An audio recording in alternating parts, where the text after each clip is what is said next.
नमस्कार, जय हिंद, जय Bharat and welcome to Dave talks. This is Aadi Achint. बड़ी जबरदस्त सी चीजें चल रही हैं ईरान इजराइल वॉर के ऊपर। एक्यूजेशंस, लोग एक दूसरे के ऊपर बड़े-बड़े इल्जाम लगा रहे हैं। डीसैलिनेशन प्लांट्स के ऊपर अटैक्स हो चुके हैं। ऑयल फैसिलिटीज पे मैसिव अटैक्स चल रहे हैं। सीम्स लाइक ये चीज जो है भैया पूरी तरह से आग लगने वाली है। एक चीज और बोला जा रहा है कि भाई रशिया ने बेसिकली पूरी जो टारगेटिंग डेटा है वो ईरान को रशिया दे रहा है। अभी तक जो पॉपुलर ओपिनियन था वो चाइना का था, लेकिन इसके ऊपर थोड़ी बात करनी पड़ेगी बिकॉज़ ऑफ कोर्स कहीं न कहीं से तो ईरान को ये टारगेटिंग डेटा मिल रहा है। तो चलिए एक-एक करके काफ़ी सारी चीज़ें हैं जिसके ऊपर बात करते हैं। Let's actually get into the show. सबसे पहले जो एक रिपोर्ट आई थी वॉल स्ट्रीट जर्नल के अंदर, जहाँ पर वॉशिंगटन पोस्ट के अंदर, सॉरी, वॉशिंगटन पोस्ट के अंदर report I. And by the way, यहाँ पर ये बोलना बड़ा ज़रूरी है कि वॉशिंगटन पोस्ट की जो भी रिपोर्ट अगर आप पढ़ेंगे, उसको एक तरह से देखना कि अमेरिकन जो क्या नाम है आपके सिक्योरिटी एस्टेब्लिशमेंट, सीआईए, इनकी तरफ से ये चीज़ें भी आती हैं। वॉशिंगटन पोस्ट के आई, उसके बाद रॉयटर्स, ये इधर-उधर हर हर किसी ने उसको लगा दिया। कहते हैं कि भई जो इंटेलिजेंस है, यूएस की लोकेशंस के बारे में, वॉरशिप्स के बारे में, एयरक्राफ्ट के बारे में और लाइव टारगेट डेटा इनको रशिया दे रहा है। ऑफ कोर्स इसके बारे में अगर आप देखें कि भाई रशिया की तरफ से कोई कंफर्मेशन नहीं आया। अभी थोड़ी देर पहले मैं एक इंटरव्यू देख रहा था इनके फॉरेन मिनिस्टर, ईरान के फॉरेन मिनिस्टर का, अरागची। उनकी तरफ से भी बड़ा एक क्लियरली स्टेटमेंट दिया गया कि साहब ऐसा कोई चीज़ नहीं है जहाँ पर हमको कुछ मिल रहा है। बट वो मतलब एक क्लैरिटी जो बोलते हैं ना, एकदम नहीं बोला उन्होंने, ना उन्होंने हाँ बोला। तो he left it hanging somewhere in the middle. But उन्होंने ये बोला कि बड़ा क्लियरली बोला कि हमारी कन्वर्सेशंस चलती रहती हैं और दोनों देश के जो लीडर्स हैं, वो दोनों एक-दूसरे से बात करते रहते हैं। नाउ यहाँ पर देखिए भई, बड़ा इंटरेस्टिंग सा चीज़ है कि अगर आप इसको देखें कि रशिया के प्रेज़िडेंट पुतिन और ऑफ़ कोर्स ईरान के प्रेज़िडेंट के बीच में कुछ बातें हुई हैं। और ये बात जो बताई जा रही है कि साहब ये करीब-करीब 1 घंटे के बीच में चली है। उसके ऊपर आते हैं, लेकिन ये टारगेटिंग डेटा के बारे में थोड़ी-सी मुझे बात आपके साथ करनी है। देखिए, अगर सैटेलाइट आईएसआर का डेटा ईरान को दे भी रहा है, तो कई चीज़ों पे आपको इसको ब्रेक डाउन करना पड़ेगा, ठीक है? एक 2-3 तरह के डेटा होते हैं। एक होता है फिक्स्ड डेटा, ठीक है? एक होता है लाइव डेटा ऑफ मूवमेंट, ठीक है जी? Now live data of movement का आपको बड़ा क्लियर एग्जांपल दिख रहा है कि भई जिस तरह से इज़राइल और यूएसए इनके लोगों को जब ये इधर-उधर जाते हैं, जैसे उनके कोई मीटिंग होती है उसमें जाके ठोक दिया, इनके लीडर्स कहाँ पर हैं उसको जाके ठोक दिया। ये सब चीज़ें आपको लाइव डेटा कहलाती हैं because these are moving targets. उसके बाद जो भी अटैक फॉर्मेशंस होते हैं, एयरक्राफ्ट होते हैं और शिप्स होते हैं, these are moving targets, so इसका डेटा लाइव आपको ज़रूरत है।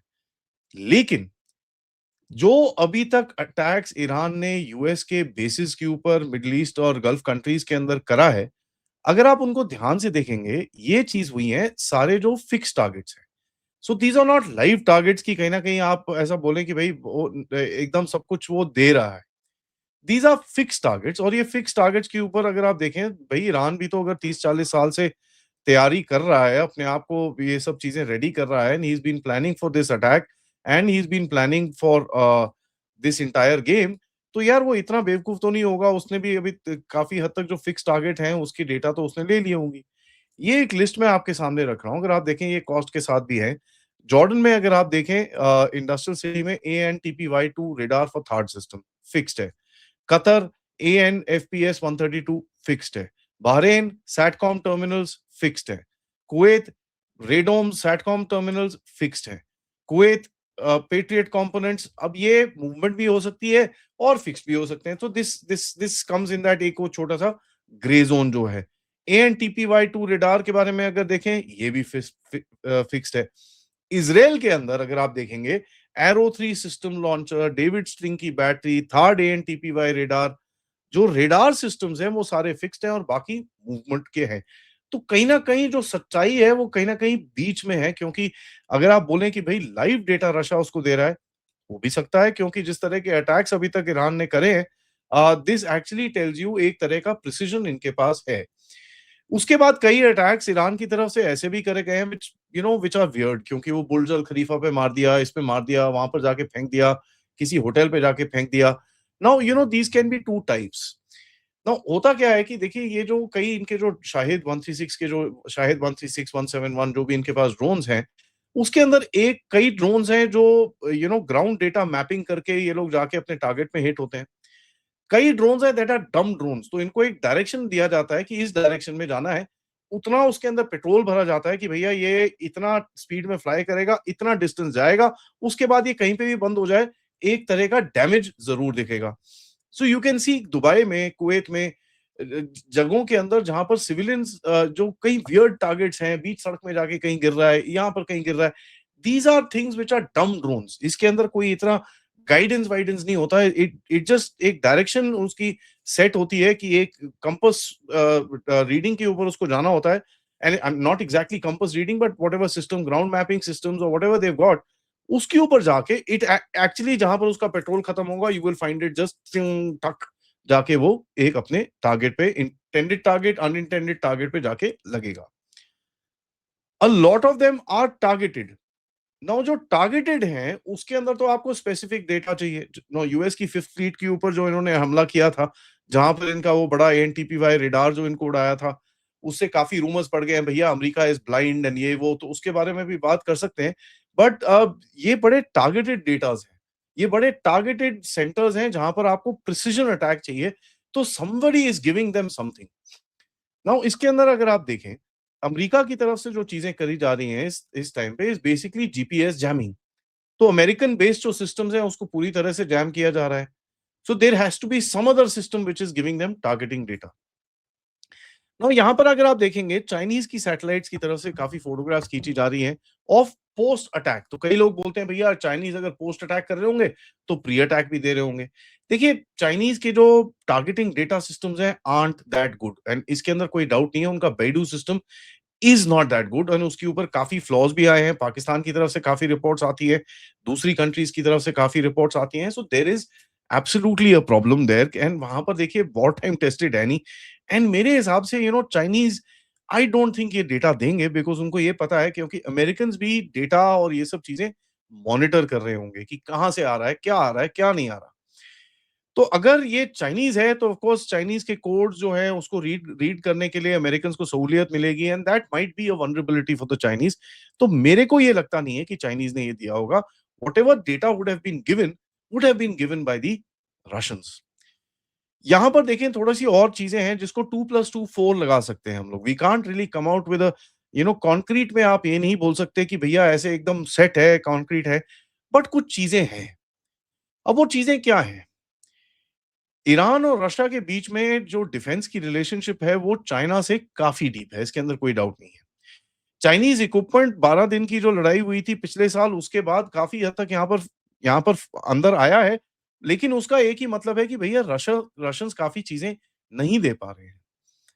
चाइनीज ने S-300 को भी कॉपी वॉपी करा है और अपना HQ-9 और ये चीजें बनाई हैं, तो बेसिक स्ट्रक्चर जो है उस इक्विपमेंट का वो प्रीटी मच सेम रहेगा, obviously of a lower quality than the Russians. तो पता नहीं क्या क्या इन्होंने भेजा होगा, इट्स वेरी डिफिकल्ट टू से। लेकिन रशियंस ने काफी काम करा है, और अगर आपको याद होगा करीब पिछले साल जनवरी में रशिया की तरफ से, पुतिन की तरफ से एक स्टेटमेंट आया था। ईरान के जब प्रेसिडेंट उनको मिलने गए थे, उन्होंने बोला था कि साहब हमने आपको बोला कि आप पूरी हमारी हेल्प ले लीजिए, आपने ली नहीं, so this we need to work this out, और ये सब चीजें। और ये स्टेटमेंट दोबारा आया था 12 डे वॉर के बाद। नाउ उसके बारे में ईरान ने कुछ पब्लिकली नहीं बोला, तो इस आप इसको इंटरप्रेट कर सकते हैं, ओवर इंटरप्रेट कर सकते हैं, it's a very different thing. लेकिन ग्लॉसनास सिस्टम जो है, रशिया का जो नेविगेशन सिस्टम है, उससे आपको एक चीज तो दिखती है कि यूक्रेन के अंदर एक्यूरेसी बड़ी जबरदस्त है उनकी। So the system is war वर्दी, ठीक है। अब उसमें से इन लोगों ने पहले ही मैपिंग करके इनको टारगेटिंग डेटा दिया हुआ है कि कुछ किया हुआ है, इसके बारे में ऑब्वियसली डिटेल्स निकालना बड़ा डिफिकल्ट है। तो something is there, what exactly it is we don't no.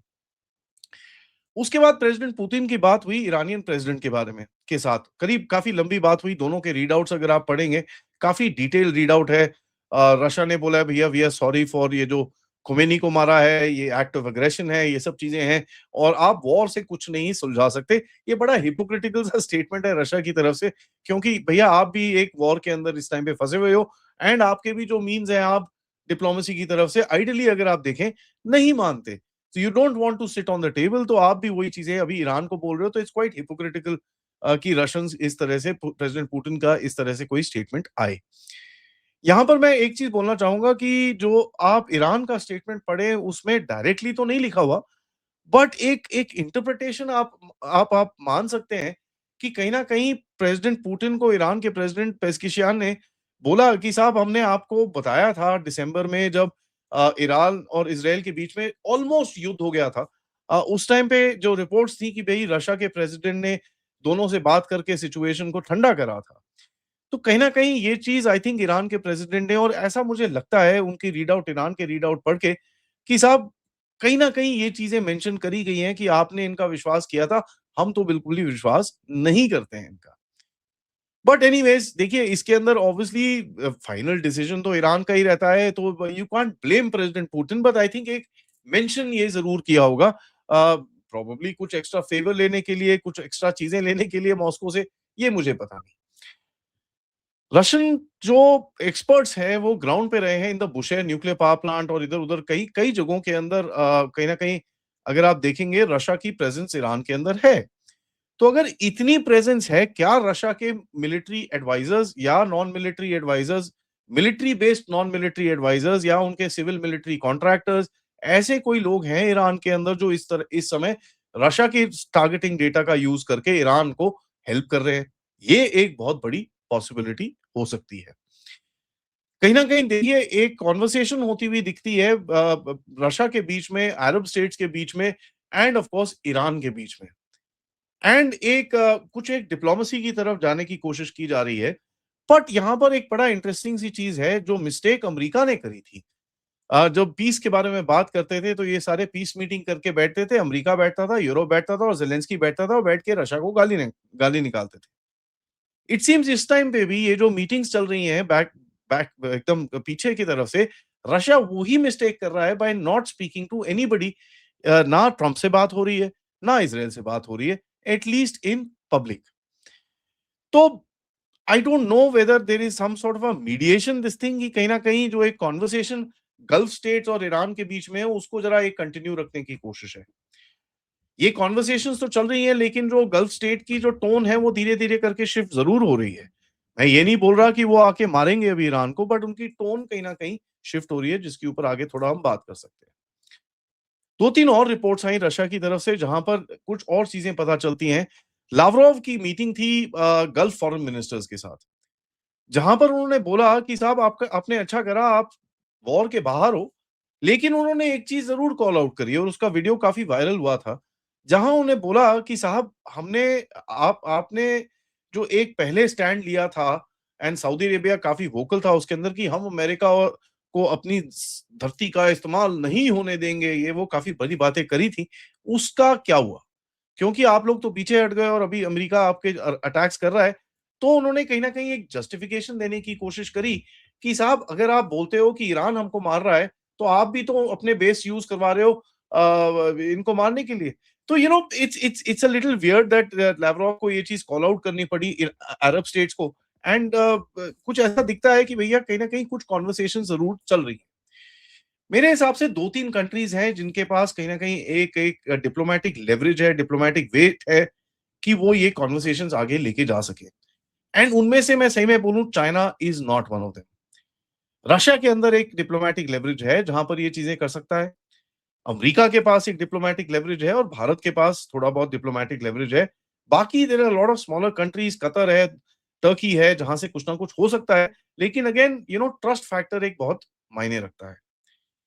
इसके अंदर रशिया की तरफ से अगर आप देखें, तो मेरे हिसाब से अगर if you take a bottom line of this situation कि रशिया ने कुछ तो इनकी हेल्प करी है बिकॉज़ जो एक्यूरेसी रही है इरानियंस की by hitting all the targets उसके लिए आपको कुछ ना कुछ तो चाहिए होता है और ईरान के पास अपनी सैटेलाइट्स और ये सब चीज़ें नहीं है।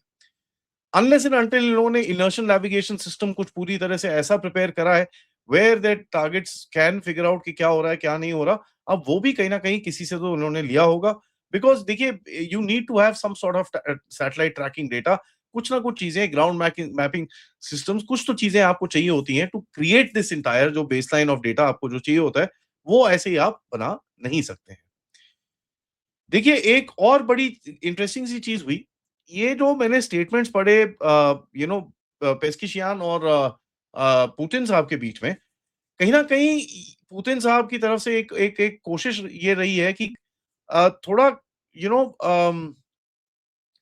कहीं न कहीं गल्फ स्टेट्स के साथ कुछ पैचअप कराने की कोशिश, कुछ कन्वर्सेशन खुलाने की कोशिश की गई है। एंड यहाँ पर आप देखेंगे वो कन्वर्सेशन के बाद जो ईरानियन प्रेसिडेंट बाहर आए, उन्होंने आके एक अपॉलजी टाइप, वो एक जो स्टेटमेंट काफ़ी इंटरनेशनली इंटरप्रेट हुआ, और उसके वो वैसा स्टेटमेंट उन्होंने डाला। So that that went across across the world as a burning hot flame की है, यार ये क्या हुआ? ये तो अपॉलजी कर रहा है। ट्रंप ने ट्वीट डाल दिया कि जी सरेंडर हो रहे हैं, ये हो रहा है। But that was all a lot of हंगामा। वो आई थिंक एक मीडिया ट्विस्ट उसको दिया गया था ट्रंप ने अपने अपने आप को चलाने के लिए और अपनी डोमेस्टिक ऑडियंस को कहीं न कहीं कुछ गेम खेलने के लिए। लेकिन ईरान की जो डोमेस्टिक मैसेजिंग है, अगर आप उसको देखेंगे, वो थोड़ी-सी डिफरेंट है। ईरान ने जो उस वहाँ पर इसको जिस तरह इंटरप्रेट किया गया है, उन्होंने बोला है कि साहब we regret the escalation consequences, not an admission of wrongdoing. मतलब हमको बुरा लगता है साहब आपको मारते हुए, लेकिन आप ये काम कर रहे हो, आप अमेरिका की चीज़ों को यहाँ पर रख रहे हो, तो हम आपको मारेंगे टाइप्स। लेकिन जैसे ही ये इंटरप्रिटेशन दुनिया में चारों तरफ गया, अपॉलजी और इन चीज़ों का, आईआरजीसी ने इमीडिएटली दुबई के एयरपोर्ट के ऊपर अटैक करा। दुबई के एयरपोर्ट के ऊपर अटैक करा और एकदम से ही वो पूरा नैरेटिव, ये देखो यहाँ पर पावर स्ट्रगल की तरह से कुछ चीज़ दिखती है। देखिए पेज़ेशियान जो है एक मॉडरेट फिगर है, उसके अंदर कोई डाउट नहीं है, और इनकी जब इलेक्शन और ये सब चीज़ें हुई थी, इन्होंने काफ़ी प्रोमिसेस करे थे कि भैया मैं अमेरिका के साथ कुछ हालात ठीक करूँगा। आके इन्होंने कोई हिजाब-विजाब का थोड़ा-सा ढील दी थी लोगों को।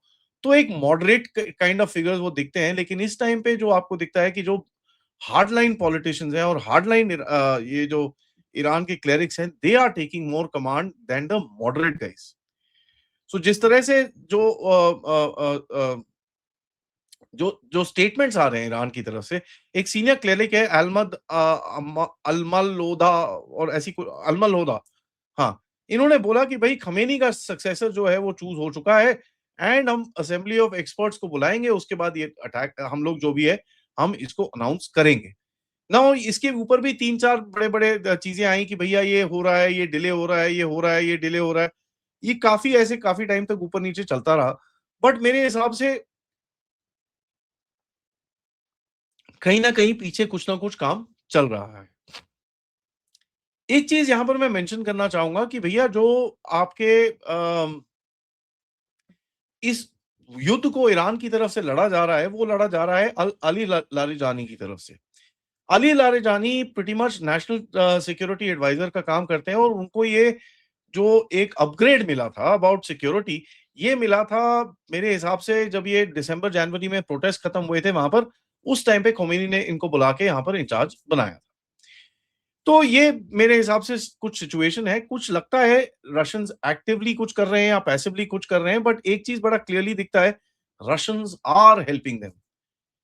क्योंकि देखिए कहीं ना कहीं रशिया का भी एक वो है कि भैया आपने यूक्रेन के साथ बहुत ऐसे उल्टे काम करे जहां पर मेरे को चोट लगी, अब थोड़ी सी आप भी चोट खा लो, कोई इतनी प्रॉब्लम नहीं है भैया, दर्द होगा कोई बात नहीं यार, देख लेंगे।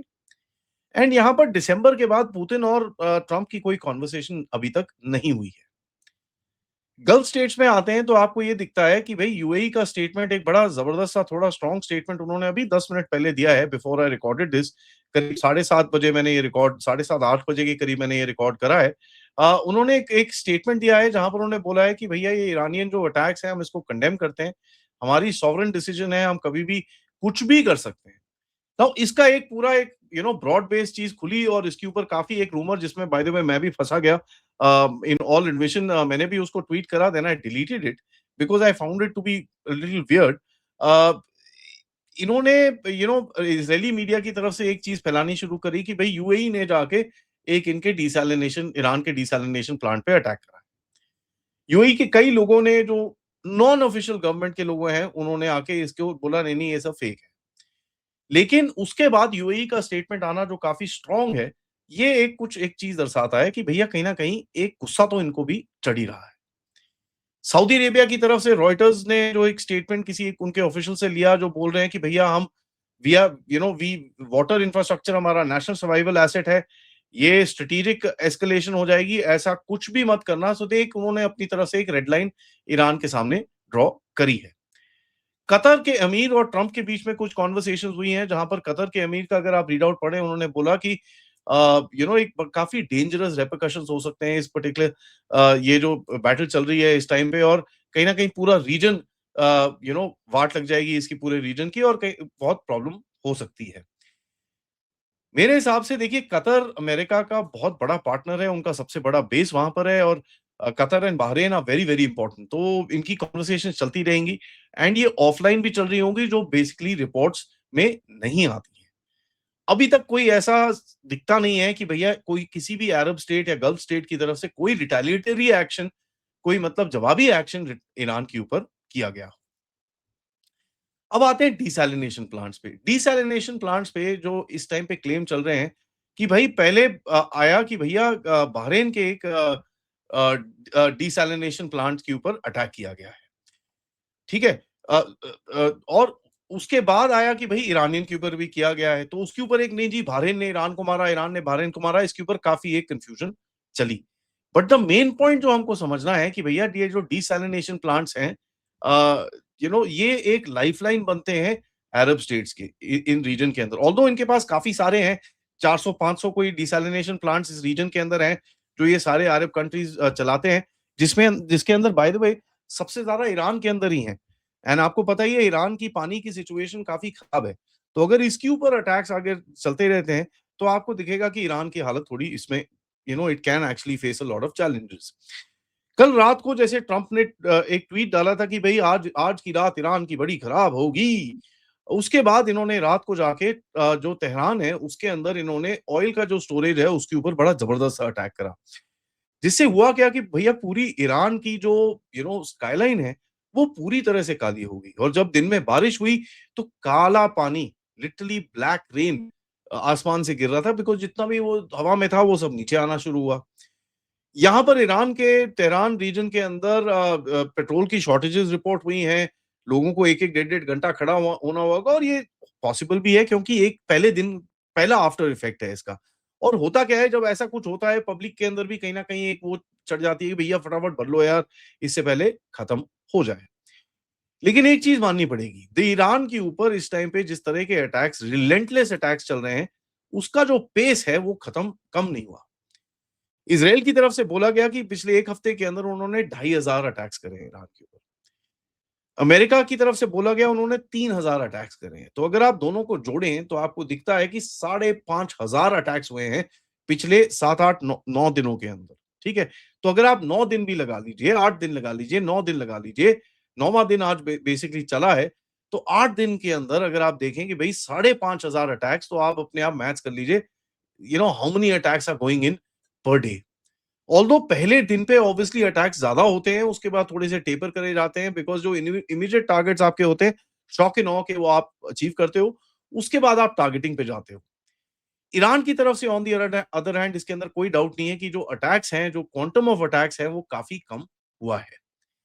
अब इसके ऊपर काफ़ी एक्सप्लेनेशंस हैं कि भैया या तो वो कंज़र्व कर रहा है, या उसको उसके चीज़ों को मार पड़ी है, या वो डरा हुआ है, क्योंकि इनको ये पता है ऊपर से पूरा सैटेलाइट और ये चीज़ें देखते हैं, तो ये जहाँ अपना मुँह निकालते हैं बाहर, there is something that goes and hits them. तो ये बड़ा केयरफुली चीज़ें कर रहे हैं, तो उसके अंदर ऑब्वियसली टाइम लगता है, एंड जो क्वांटम एक ईरान को करना चाहिए, वो नहीं कर पा रहा। यहाँ पर media reports are very very dangerous, क्योंकि देखिए आप यूएई में आपको कुछ इन्फॉर्मेशन नहीं आ रही, सऊदी में नहीं आ रही, कतर में नहीं आ रही, बहरीन में नहीं आ रही, ईरान में नहीं आ रही। ईरान से तो वीडियोस थोड़े बहुत फिर भी निकल रहे हैं, लेकिन इज़राइल से भी आपको पता नहीं चल रहा। तो अगर आप एंटी इज़राइल वालों को देखोगे, वो बोलोगे इज़राइल इज़ बर्निंग, हालत खराब है। प्रो इज़राइल वालों को देखोगे, वो बोलोगे हाँ जी, कुछ भी नहीं हुआ, एब्सोल्युटली स्टोरी कहीं बीच में है। देखिए अटैक्स तो इज़राइल के अंदर भी गिर रहे हैं। They are getting hurt, and यहाँ तक कि कुछ जो सबसे ज़्यादा रिपोर्ट्स आ रही हैं कि जो इंटरसेप्शंस होती हैं इज़राइली टेरिटरी के ऊपर, वो जब रॉकेट नीचे गिरती है, उससे भी काफ़ी डैमेज लोगों को होता है। ऑल्दो उतना डैमेज नहीं होता है जितना आई मीन एक डायरेक्ट इम्पैक्ट से होगा, but damage is still happening to Israel, इसके अंदर कोई डाउट नहीं है। अब यहाँ पर एक ऑप्शन आ रहा था, अगले सब्जेक्ट पे चलें कि भई ये जो कर्ड्स का एक ऑप्शन था, कुर्दों का ऑप्शन था कि कुर्दों को यूज़ करके अब इन्वेजन करेंगे। कहीं न कहीं कुछ ग्रुप्स तैयार भी हो गए थे, उसके अंदर कोई डाउट नहीं है, पैसे-वैसे सब कुछ दिया होगा, कुछ ग्रुप्स तैयार भी हो गए थे। लेकिन अब जो रिपोर्ट्स आई हैं, और आज सुबह ट्रंप के मुँह से मैंने भी एक स्टेटमेंट सुना कि भैया आई एम ड्रॉपिंग दैट। मेरे को कुर्दों को मेरे को मराना नहीं है, वो बेचारे मर जाएँगे, वहाँ पर जाएँगे, उनकी डेथ हो जाएगी, ये सब हो जाएगा, तो मेरे को ये सब चीज़ें नहीं करना है।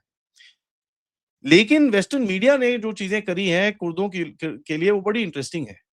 कुर्दों का वो जो मैप है, एंड बाय द वे एक मैप काफ़ी टाइम से इधर-उधर चल रहा है, जो मैंने भी आपको काफ़ी बारी दिखाया है। वो जो एक कलरफुल मैप है, वो वेस्टर्न मीडिया ने दिखाया है और यहाँ पर टर्की की तरफ से काफ़ी एंग्री रिएक्शंस आए हैं। ये क्या है, वो क्या है एंड ऑल दैट। ऑफिशियली उन्होंने कुछ नहीं बोला है, बट ऑफ कोर्स उनकी मीडिया, उनके जो कॉलमनिस्ट हैं और ये सब चीज़ें हैं, वो काफ़ी एक स्ट्रॉन्ग उनका रिएक्शन आ रहा है कि भैया ये आप क्या कर रहे हो? ये ऐसे बिल्कुल मत करो। This is nonsense, don't trust these people, ये वो, ये हमारे टेररिस्ट हैं, ये हैं, वो हैं। तो there a sort of a crankiness which is being shown by the Turks. दूसरा देखिए क्या है कि ये रीजन, अब कुर्दों ने तो एक ही चीज मांगी होगी, भैया हमको गारंटी दो। ठीक है, आप हमको गारंटी दो, फिर बाकी हम बाद में देखेंगे। और ये गारंटी के चक्कर में आपको दिखता है कि it's gonna be very very difficult किस तरह से ये गेम आगे जाएगी, क्योंकि गारंटी देना यार देखिए बड़ा मुश्किल है। एंड अगर कहीं ना कहीं अगर आप देखेंगे, अगर ये गारंटी देते भी हैं तो भैया किस तरह से गारंटी देंगे और किसको लग के वो कुछ आगे करेंगे। एक खबर आई इसके अंदर से, मेजोरिटी अरब फाइटर्स जो सदर्न इराक के अंदर एक सिटी ऑफ आवाज करके है, उसके अंदर उन्होंने एक अनाउंस करा है कि हम ग्राउंड ऑपरेशन शुरू कर रहे हैं ईरान के अगेंस्ट। ये सारे बेसिकली ईरानियन ईरानियन डिसेंट के हैं, बट ये इधर-उधर भागते हैं और इनको इनका एक जो अरब नेशनैलिटी है, देखिए ईरान इज़ नॉट अरब, ये एक अरब नेशनैलिटी है और ये सुन्नीज़ हैं। तो यहाँ से कुछ हो सकता है, उसके बारे में मैं काफ़ी टाइम से बोल रहा हूँ। कुछ जिहादी सीरिया के एचटीएस ने खड़े करे हैं, कुछ इन्होंने खड़े करे हैं, काफ़ी सारे लोग हैं, जो कहीं न कहीं ये कुछ कुछ कहीं न कहीं एक ऑपरेशन खोलने की इनकी कोशिश ज़रूर है। अगले सब्जेक्ट में चले तो मैं आपको बताऊँ, अमेरिका की तरफ से एक स्टेटमेंट दिया गया है कि साहब ये जो खर्ग आइलैंड है, जो जो आई मीन ईरान का सबसे इम्पोर्टेंट आइलैंड है as far as oil is concerned, उसके ऊपर हम एक इन्वेजन करने की कोशिश करेंगे और उसको हम कंट्रोल करने की कोशिश करेंगे। ये स्टेटमेंट आया एक्सियोस की तरफ से और ये मेरे को काफ़ी टाइम से एक डाउट था कि यार ये हो सकता है, इसके अंदर कोई डाउट नहीं है, ऐसी चीज़ हो सकती है। बिकॉज़ ये एक बड़ा इम्पोर्टेंट आइलैंड है, ईरान का काफ़ी तेल इंफ्रास्ट्रक्चर जो है, वो इधर ही बैठता है। एंड अगर ये ले लिया, it will be quite a crippling blow for for Iran. लेकिन इसका मतलब ये नहीं है कि ये केक वॉक है, ठीक है? वहाँ पर पूरी तरह से इन लोगों ने सेटिंग-वेटिंग कर रखी होगी और ये हो सकता है कि भैया ईरान फिर बोले यार, ये अगर तेल मेरे हाथ से जाने वाला है, मैं इसको पूरा पूरा ही उड़ा देता हूँ। ठीक है जी, मैं पूरा ही उड़ा देता हूँ, खत्म कहानी। ना उसके पास, ना मेरे पास। Either ways something could happen. आखिर में मैं आपको एक और चीज़ बताऊँगा कि जो मेन अमेरिका की तरफ से चीज़ें बोली जा रही हैं इज़ अबाउट रिसोर्स सिक्योरिटी। इनके जो अमेरिका के जितने भी सेक्रेटरीज़ हैं, वो क्रिस राइट और ये सब जो आके बोल रहे हैं कि भैया हम फटाफट से स्ट्रेट ऑफ हॉर्मुज़ की तरफ से इसको खोलेंगे, हमारी नेवी घुस रही है, हम नेवल एस्कॉर्ट्स करेंगे, टैंकर्स को रीरूट करेंगे एंड अगले 2-3 दिन के अंदर दे आर प्रॉमिसिंग कि हम दुनिया का जो भी सप्लाइज़ हैं, उसको खोल देंगे। Well if that does happen, भैया कितने लोगों के पास सप्लाइज़ है वहाँ पर? कुवैत के कुछ ऑयल फील्ड्स ने बोला है कि भैया हम अभी नहीं निकालेंगे। कतर ने बोला हम गैस नहीं निकालेंगे, ऑल्दो भारत के लिए कुछ स्टेटमेंट आया कि भैया जैसे ही ये कुछ खुले हम आपको तो थोड़ा बहुत सप्लाई करेंगे, don't worry about it. But फिर एक वो प्रॉब्लम रहती है कि अगर ईरान ने एक इसके ऊपर अटैक कर दिया, एक ड्रोन-वोन फेंक के, so it becomes a grave problem back again. तो क्या ये आगे जाता है, नहीं जाता? Even after the straits of Hormuz जब खुल जाए, उसके बाद भी ये आगे जाता है कि नहीं जाता, इसके ऊपर काफ़ी क्वेश्चन हैं। एक चीज़ मैं आपको बताऊँ कि यहाँ पर एक ये जो खर्ग आइलैंड है, अगर इसका कुछ करते हैं, क्योंकि आज सेंटकॉम की तरफ से एक और वार्निंग दी गई है, tonight will be the hardest, और ईरानियन लोगों को बोला गया है कि आप भैया बच के रहना, कहीं ऐसे इंपॉर्टेंट जगहों के पास मत जाइए, क्योंकि काफ़ी बड़ा अटैक आज रात को आपके ऊपर आएगा। नाउ अगर यूएस का अटैक आएगा, तो एक चीज़ आप एक्सपेक्ट करिए कि ईरान की भी रिटेलिएशन ज़रूर आएगी। तो ये बेसिकली अब ये टू एंड फ्रो चलेगा काफ़ी समय तक, क्योंकि जब तक इसका कोई एक एक पॉइंट नहीं आता जहाँ पर आप एक ना एक जो वॉरिंग फैक्शन है, वो थोड़ा वीक ना होता, तब तक ये धनाधन, धनाधन, धनाधन करके चलता रहेगा। And this is what my analysis says कि कहीं न कहीं ये एक एक लो एंड शूटिंग मैच पे कहीं न कहीं ये बैठेगा जाके, वेयर अमेरिकन्स एंड इज़राइलीज़ जाके कंटीन्यूअसली ठोकते रहेंगे और जब भी ठोकेंगे फिर ईरान की तरफ से कुछ रिटेलिएशन आएगा। Something like that it will come across, and इस टाइम पे अभी जैसे मैं रिकॉर्ड कर रहा हूँ, फ्रेश इनकमिंग मिसाइल अलर्ट्स आई हैं इज़राइल के ऊपर। तो यही है, इट विल कंटिन्यू, ये जो शूटिंग मैच है ये चलता रहेगा। एट द मोमेंट जो मामला है वो इतना गर्म है कि डिप्लोमेसी को कुछ एक एक चांस देना बड़ा डिफिकल्ट है। ऑब्वियसली कन्वर्सेशन चलेंगी, कुछ रेड लाइन ज़रूर ड्रॉ की गई होंगी। लीडरशिप के ऊपर attacks of course in the middle east कहीं पे भी नहीं हुए, ऐसा कोई रिपोर्ट नहीं आई। लेकिन अगर आप पानी के प्लांट्स के ऊपर अटैक ऑलरेडी शुरू कर रहे हो, आप ऑयल फैसिलिटीज़ पे काफ़ी टाइम से अटैक कर रहे हो, जहाँ पर तेहरान में जो अटैक हुए, ईरान की दूसरी ऑयल फैसिलिटीज़ पे अटैक्स हुए हैं, एंड अगर ये खर्ग आइलैंड के ऊपर कुछ होता है, expect the Iranians to take out stuff in Saudi Arabia, अगर उनके पास ये कैपेबिलिटी रहती है। एक चीज़ तो है, अमेरिका की तरफ से कुछ नए वेपन्स इस जगह में डिप्लॉय करने की कोशिश की जा रही है, द सीरैम सिस्टम्स और उनके जो डायरेक्टेड एनर्जी वेपन सिस्टम्स हैं, ये शाहिद ड्रोन को गिराने के लिए। क्या वो एब्सोल्यूटली कंप्लीट होएँगे जहाँ पर वो पूरी तरह से रीजन को प्रोटेक्ट कर पाएगा? जी नहीं। एक लास्ट में जो रूमर चल रहा है कि साहब वो जी ऐसा है, अमेरिका तो पूरी तरह से ब्लाइंड हो गया है, ये चाइनीज़ बैक्ड रूमर है। चाइना ने काफ़ी पैसे दिए हैं अमेरिका और इज़राइल के अगेंस्ट में प्रोपेगेंडा करने के लिए, and why not African states को। तो ये काफ़ी आप देखेंगे जो ओ जी एकदम ब्लाइंड हो गए हैं, खत्म हो गया है, which is not the case. देखिए आपके रेडार ज़रूर गए हैं, very expensive radars have gone, इसके अंदर कोई डाउट नहीं है। बट अगर ब्लाइंड हो जाता तो इस टाइम पे जो ऑपरेशंस कैरी आउट कर रहे हैं और इस टाइम पे अभी भी बैलिस्टिक मिसाइल्स और इनको शूट डाउन किया जा रहा है, that wouldn't have happened at all. So एक एक्सट्रीमिस्ट पोजीशन लेना दोनों तरफ से इस टाइम पे बिल्कुल भी वैलिड नहीं है। Just 9 days of the war, अभी भी दोनों के पास काफी काफी कैपेसिटी है, काफी स्ट्रॉन्ग स्टेटमेंट्स हैं, कहीं ना कहीं रेड लाइंस भी ड्रॉ हो रही हैं, कुछ कॉन्वर्सेशंस पीछे से हो रही हैं, may be not very effective हो, बट कहीं ना कहीं कॉन्वर्सेशंस चल जरूर रही है। प्रेसिडेंट पुतिन के ऊपर काफ़ी इल्ज़ाम लगा रहे हैं लोग कि भैया ये देखो पुतिन रिवेंज ले रहा है हमको। पर्सनली वेल जो तुमने उसके साथ यूक्रेन में करा वो क्यों ना करे? आपको मैं याद कराऊँ दिसंबर के अंदर जब प्रेसिडेंट पुतिन और प्रेसिडेंट ट्रम्प की बात हो रही थी, that phone call was interrupted by what? Ukrainian drones on his residence. भैया उसके घर पे आप ड्रोन फेंकोगे और देखिए बिना सीआईए के ये सब चीज़ें तो हो नहीं सकती। तो यार प्रेसिडेंट पुतिन भी बेवकूफ नहीं है। कहीं न कहीं ज़्यादा पूरा दिया है, थोड़ा बहुत दिया है कि एकदम एकदम इंटरकनेक्टेड कर रखा है इनके टारगेटिंग सिस्टम्स को, इसके बारे में ओपनली कुछ बोलना बड़ा डिफिकल्ट है। In any case I will bring this update to an end, इसके ऊपर कल डिटेल में और मैं आपके साथ बात करूँगा। बट तब तक के लिए ये वीडियो को लाइक करिए, सब्सक्राइब करिए and share this with your friends and families, end of course अगर आप इस चैनल की तरफ कंट्रीब्यूट करना चाहते हैं, यूज़ द क्यूआर कोड या फिर पेपैल या फिर सुपर स्टिकर, सुपर चैट्स, या आप मेंबर्स भी बन सकते हैं। मिलते हैं कल सुबह, तब तक नमस्कार।